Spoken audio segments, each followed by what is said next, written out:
Among all the experimental aircraft developed during World War II, few were as unusual as Germany's Messerschmitt Me 163 Komet.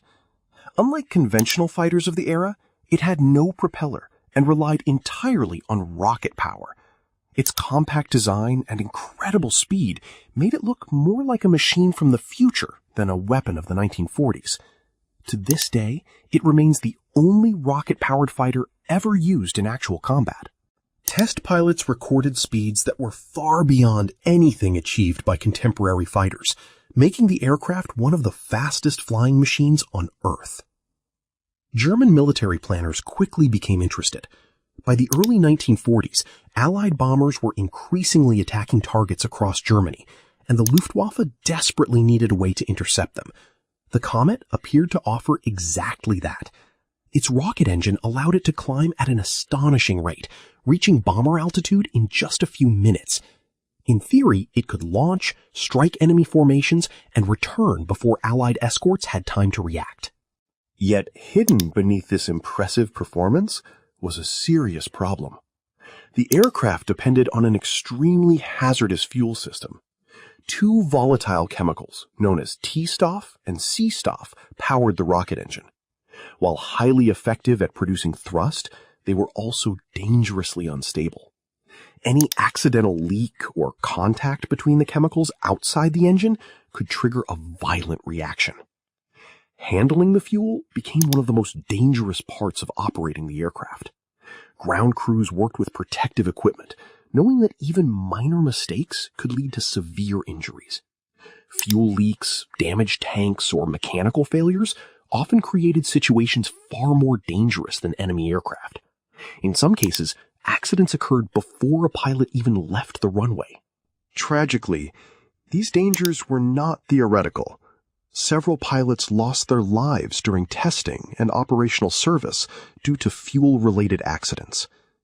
One of the earliest victims was experienced Luftwaffe officer Josef Pose, who died following an incident involving leaking rocket fuel. Similar accidents would continue throughout the aircraft's career. The aircraft's unusual design created additional challenges.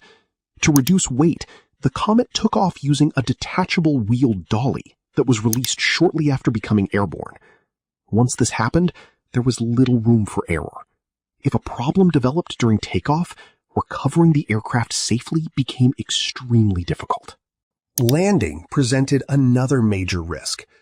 Unlike ordinary fighters, the Komet returned to the ground using a retractable skid instead of conventional landing gear.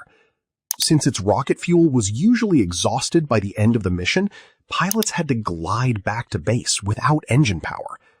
Any rough landing could damage the aircraft and potentially trigger a deadly fuel-related accident. Despite these concerns, the Luftwaffe introduced the Komet into combat during 1944. A dedicated unit, Jagdgeschwader 400, was assigned to operate the aircraft against Allied bomber formations. Expectations were high, but real combat quickly exposed weaknesses that had not been fully appreciated during development.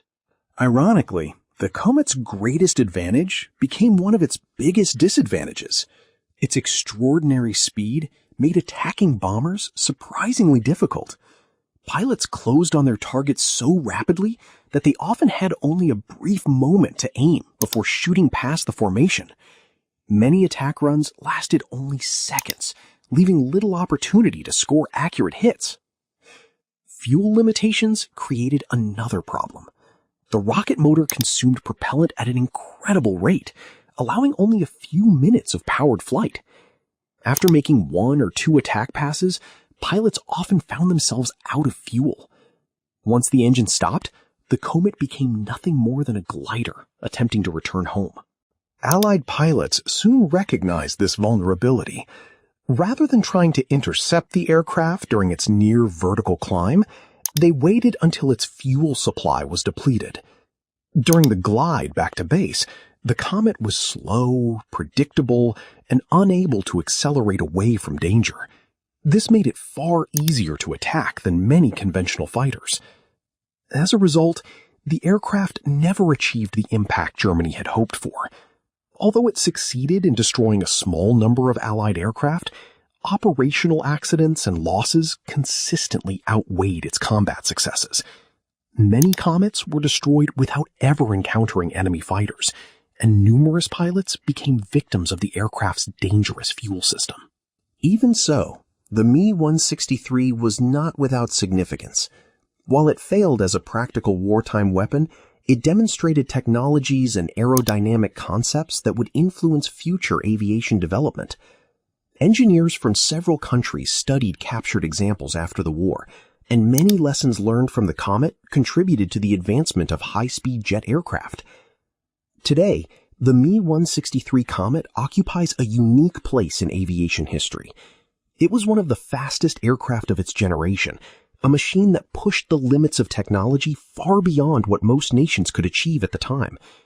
Yet it also serves as a warning that innovation alone is not enough.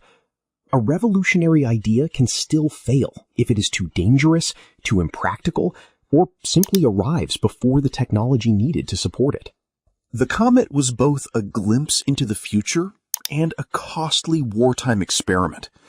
It proved that extraordinary speed was possible, but it also showed how easily groundbreaking technology could become a threat to the very people expected to use it. Thanks for watching. If you enjoyed this story of the Me-163 Komet, don't forget to like the video and subscribe for more fascinating World War II aviation history. Let us know in the comments, was the Komet a brilliant innovation ahead of its time, or a dangerous experiment that should never have entered combat? See you in the next video.